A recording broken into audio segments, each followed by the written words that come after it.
नंदुरबार जिल्ह्यातील चाद तालुक्यातील जावदा तर्फे बोरद गावाजवळ बंद पडलेल्या कपास जिनिंगमध्ये विदेशी दारू तस्करीचा मोठा अड्डा उघडकीस आल्याने जिल्ह्यात एकच खळबळ उडाली आहे।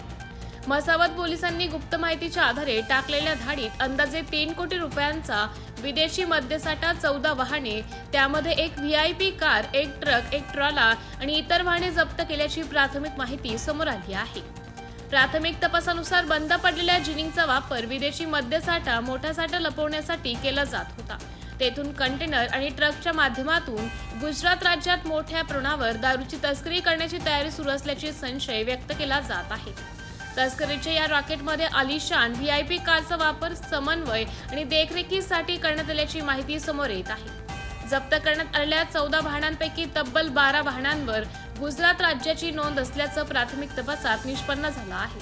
त्यामुळे या प्रकरणामागे आंतरराज्य स्तरावरील संघटित तस्करांचे मोठे जाळे कार्यरत असल्याची शक्यता पोलिसांकडून तपासली जात आहे।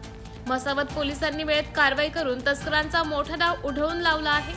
नंदुरबार जिल्ह्यातील विदेशी दारू तस्कराविरोधातील ही आतापर्यंतची सर्वात मोठी कारवाई मानली जात आहे।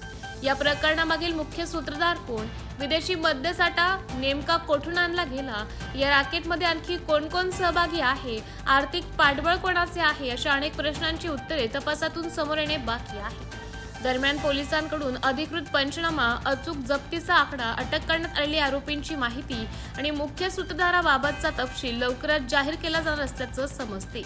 MDTV न्यूज साठी तालुका प्रतिनिधी संतोष आकडमल, शहादा।